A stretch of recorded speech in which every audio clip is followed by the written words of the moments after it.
Você tem uma opinião polêmica sobre a guerra na Ucrânia, né? Você meio que entende o lado da Rússia. Me explica um pouco mais, porque ó, na minha visão, todo país que começa uma guerra no território de um outro país que não atacou ele, parece errado nessa equação, né? Você pega um monte de gente lá de boa, vendo a vida deles, e de repente você joga um monte de tanque e bomba na cabeça das pessoas. Parece certo, humanamente falando, né? Mas qual que é o lado da Rússia? O que justificaria isso? Ó, sobre esse problema de quem é o agressor, é um problema muito complicado. Se você pegar os Estados Unidos, todas as guerras que eles entraram, houve uma provocação contra eles. Pelo menos era o que parecia na época. Por É. exemplo, a primeira grande guerra que os Estados Unidos participou foi a guerra contra a Espanha.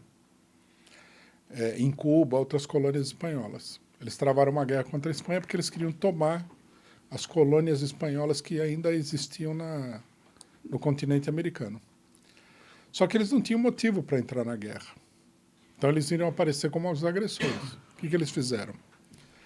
Explodiu no porto de Havana um encoraçado norte-americano, né? O Maine. Não sei se você em filme você já viu, a frase lembre-se do Maine. É uma frase histórica nos Estados Unidos. É esse encoraçado. Aí eles falaram que foram os espanhóis que entraram na guerra. Hoje todo mundo sabe que os espanhóis não tiveram nada a ver com isso. Eles dizem que foi uma caldeira que explodiu. Eu acho que foi um pretexto criado. Uhum. Faz sentido. Essa foi a primeira oportunidade. Na Primeira Guerra Mundial, eles entraram porque os alemães explodiram um navio de passageiros, o Lusitânia. Né? Foi um escândalo internacional. Né? Os alemães, de fato, explodiram esse navio de passageiros. Só que acontece o seguinte, que depois se ficou sabendo que o navio de passageiros era uma fachada. O navio, na verdade, era um navio que carregava armas. Os alemães torpedearam esse navio por esse caso. Entraram na guerra com esse pretexto. Quer dizer, colocaram armas no navio de passageiros. Uhum. A Segunda Guerra Mundial foi o famoso caso de Pearl Harbor, né? Onde eles estacionaram uma boa parte da frota norte-americana em Pearl Harbor, quer dizer, meio caminho do Japão. E praticamente uma provocação. Os japoneses falaram, eles vão atacar. Decidiram atacar primeiro e os norte-americanos saíram na vantagem. Uma coisa interessante sobre Pearl Harbor é o seguinte, nenhum dos porta-aviões norte-americanos estava no porto naquela hora. Que são os navios difíceis de substituir. Uhum. Eles sabiam do ataque, deixaram atacar, tiveram pretexto e foram. Aí nós temos o Vietnã. O Vietnã teve um atentado contra um navio norte-americano no Golfo de Tonkin.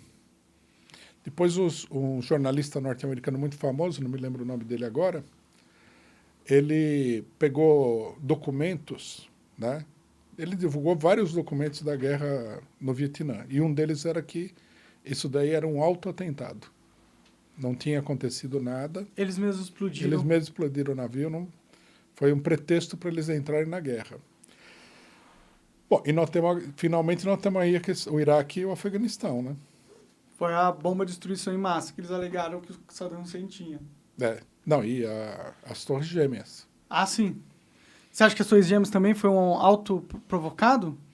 Não sei se foi autoprovocado, mas eu acho muito difícil, no mínimo, que os serviços de informação norte-americanos em território norte-americano não tivessem a menor ideia de que aquilo fosse acontecer. Eles têm um monitoramento muito estreito de tudo que eles acham suspeito. Como é que esse pessoal passou pelo radar? Se eu não me engano, o Bush tinha sido avisado disso. Eu vi alguma... Tem notícia, tem um monte de comentário. Só que ele só realmente não deu muita importância ao fato na época, né? Interessante, é uma teoria aí. Então, quer dizer, os Estados Unidos todas as vezes se colocou como parte agredida. Né? Agora, no caso da Ucrânia, os russos, primeiro, os norte-americanos queriam fazer a OTAN entrar na Ucrânia. A OTAN já estava na Ucrânia, queriam formalizar. Mas não era algo que a Ucrânia desejava também? Tudo bem, mas por quê? É um ato agressivo, né? Não necessariamente, né? Se você tem um país que você acha que pode te invadir, eu ia procurar defesas, né? A OTAN parece uma delas. O problema é que a OTAN é uma defesa extremamente agressiva contra a Rússia, né? Em que sentido exatamente? Ah, é um perigo, né? A OTAN não é uma organização pacífica. É uma organização que eles deram um golpe de Estado na Ucrânia, derrubaram o governo. Bom, eu não tenho muita informação sobre isso, na verdade, mas Não, a OTAN participou, é fato público, né? A OTAN participou. Teve uma conversa gravada da subsecretária de Estado, que agora novamente é subsecretária de Estado, Victoria Nuland, ela esteve no Brasil. É uma conversa gravada onde ela fala que ela está conversando com outro diplomata norte-americano, né? E ela fala, não, eu já tenho o presidente da Ucrânia. Isso no meio da confusão lá, não tinha caído o governo ainda. Ela falou, já tenho o presidente. É fulano de tal. Ela inclusive dá o nome da pessoa, que é o cidadão que vai ser o presidente mesmo. Aí o outro cidadão fala, mas e a União Europeia? Daí ela fala literalmente assim, foda-se a União Europeia, eu tenho a OTAN. Então, quer dizer, é uma organização muito agressiva. É quase que um ato de guerra você colocar a OTAN na fronteira da Rússia. eu conversei com uma pessoa que me falou que existia um acordo na Segunda Guerra Mundial que a OTAN ficaria restrita ao Ocidente. Eles tinham esse acordo de cavalheiros, assim. Agora já, a Rússia está cercada pelos países da OTAN e por bases militares. Aham. Só é muita ingenuidade a gente achar que tudo isso daí é para se defender. Pô. Estados Unidos é um país que vive se defendendo. É um país agressivo, todo mundo sabe disso daí. Bom, eu tendo a concordar com isso. Dá tantas guerras no Oriente Médio, né? O próprio Vietnã, que foi uma guerra que, tipo, não precisava rolar aqui, que o Vietnã era ameaça para os Estados Unidos, não era? Agora, tem um outro caso que a imprensa omite deliberadamente, que é o seguinte. Quando houve o golpe de Estado, a população russa do leste da Ucrânia se rebelou. Que é o O Donetsk. Donbass, o Donetsk e Lugansk. Eles se rebelaram. E eles fizeram um referendo, né, e estabeleceram a independência dessas regiões. Mas eles se rebelaram espontaneamente ou teve influência russa nessa rebelião? Se rebelaram espontaneamente. Porque em outros lugares o pessoal não se rebelou. Bom, aí tem uma coisa que eu acho que você não está sabendo, mas que é importante, que é o seguinte, nós mandamos 2 pessoas para lá, que estão fazendo reportagens de lá.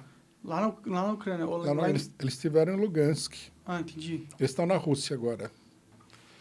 Eles fizeram reportagens na Rússia, foram para Lugansk. Eles chegaram até a frente de combate, onde os russos estavam tirando os ucranianos das últimas cidades da província de Lugansk ucraniana. E eles viram tudo lá. Uma coisa que eles falaram que é muito importante é o seguinte, a maioria os russos estão lá, mas a maioria dos soldados não são russos. Eles são de Lugansk. Eles conversaram com um monte de gente, não é que eles ouviram falar, não. Eles viram o pessoal lá. Toda a população masculina da província foi recrutada, quase toda, não toda não é impossível, quase toda a população da província foi recrutada para lutar contra os ucranianos. Eles impuseram uma derrota aos ucranianos, os russos logicamente ajudaram eles, mas não foi uma operação dos russos, uma operação deles. Nós conversamos com o governo de Lugansk, com os sindicatos, né? E o pessoal deu testemunho, falou, não, foi assim, foi assado, aconteceu. Onde a galera pode pegar essas informações? No site de vocês? Ah, sim, tem muito vídeo, tem muita informação lá, muita mesmo. E é informação de lá, não é que a gente está reproduzindo coisa do jornal, né? Uhum. O mais interessante de tudo, que ninguém sabe também, é o seguinte. Quando eles expulsaram os ucranianos, o que aconteceu? Os grandes capitalistas fugiram. E eles pegaram todas as empresas e colocaram todas as empresas sob controle dos trabalhadores. Quer dizer, em Lugansk, quem controla a região são os trabalhadores de lá. Eles proibiram todos os partidos políticos, inclusive os partidos aliados do Putin. E as pessoas que fazem parte do Conselho de Lugansk, que em russo chama Soviet. Conselho é Soviet em russo. As pessoas que fazem parte do conselho, todas foram eleitas ou no bairro ou no local de trabalho.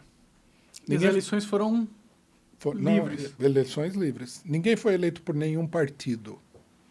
Foram independentes? Como você se elegia? Você põe o seu nome lá e... Você põe o seu nome na sua fábrica, por exemplo, o pessoal votava em você, você era eleito por...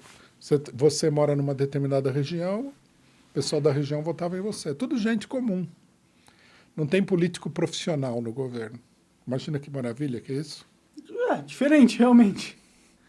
E falou que as empresas estão sob o controle dos sindicatos. E o interessante é o seguinte, não é uma coisa ideológica, né? Porque a gente chegou e falou assim, mas vocês expulsaram os donos das empresas, etc. E tal. Falou, não, eles saíram. Falou, nós não estamos numa guerra contra os ricos. Nós estamos numa guerra contra os ucranianos. E nós precisamos fazer isso aqui funcionar. Como o pessoal abandonou, né, a maioria das empresas, nós tomamos conta e botamos tudo para funcionar. É muito interessante isso daí, porque mostra que essa ideia de que os russos montaram uma operação é falsa. Se você vê essas coisas, não há como, né? Mas você não desconfia um pouquinho dos russos? Porque lá também não é bem democrático, né? As coisas, né? Não é um país democrático. Não tem também no mundo país democrático, né? Tem mais do que a Rússia, né? Tipo, lá se você protesta com a guerra, você é preso. Não é assim, não. Bom, pelo menos é o que reportam na mídia, né? Não. O pessoal não viu nada disso lá. Inclusive, a maioria da população apoia a guerra. Mas então, eles apoiam a guerra porque rola que se você não apoiar, você é preso. Não foi o que eles mostraram lá. Tem fotografia, tudo. É que, tipo, eles bloquearam o Instagram. Não, isso eles fizeram, eles lógico. Bloquearam muitas mídias. Mas aí porque, através disso daí, os inimigos dele vão fazer propaganda, né? Mas o Instagram, em teoria, não é um lugar livre para todo mundo se expressar? Tipo, em teoria. Mas na Rússia seria usado contra eles, né?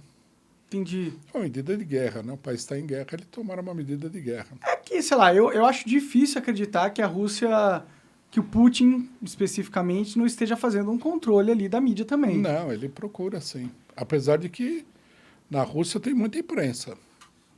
O pessoal pensa que é tudo imprensa estatal, não é verdade. Tem um monte de imprensa. Um caso que mostra que não é propaganda governamental. Os companheiros foram numa das ruas mais famosas de Moscou, a rua Arbat. Não sei se você ouviu falar, tem um romance famoso que chama Os Filhos da Rua Arbat. Então, é uma rua de intelectuais, cheia de lojas, livrarias. Tipo a Augusta aqui, não, tô brincando. Então, quando a gente fala isso, a gente pensa que no Brasil não tem isso aí, né?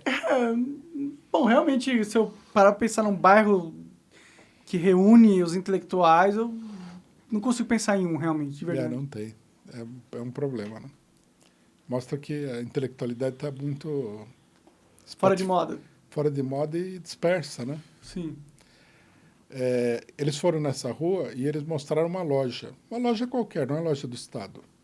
Tinha, assim, milhares de tipos de coisas, camiseta, bottom, chapéu, bandeira e tal, do Putin. Agora, a pergunta é o seguinte, alguém vai montar uma loja cheia de coisas do Putin se isso daí não vende? Olha, a não ser que ela tenha sido ameaçada por armas, não. Então, o cara montou a loja porque o Putin é popular, né?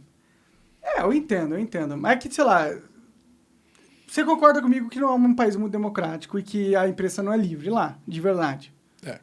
Mas também eu diria que não é livre em lugar nenhum, né? É que nesse negócio de guerra, de verdade, não tem bom moço e mau moço. É só politicagem. É o jogo do poder se desenrolando. Não é assim. O argumento principal... Eu falei tudo isso para falar das formalidades do problema, né? Diga. Mas fora da formalidade, o que a gente tem que ver é o seguinte. Se os russos perderem essa guerra, o que é que vai sair fortalecido no mundo? A OTAN. A OTAN, os Estados Unidos, os monopólios, os grandes capitalistas, os banqueiros vão sair fortalecidos. Se o Putin ganhar, eles vão sair enfraquecidos. Então, quer dizer, o lado progressista na guerra é o Putin. Independentemente das intenções dele, porque na política a intenção não é um valor fundamental. Você pode fazer uma coisa pensando A e o resultado pode ser totalmente diferente do que você pensou.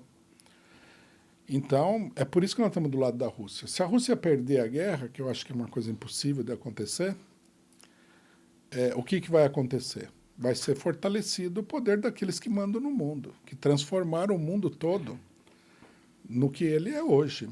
Né? Bilhões de pessoas passando fome e tal, uma coisa inacreditável. Bom. Você acaba de assistir um corte do Monarch Talks. Agradeço demais, mas se você quiser ver o vídeo na íntegra e acompanhar ao vivo todas as transmissões, você tem que ir lá no rumble.com/monarch para não perder nada. Segue a gente lá.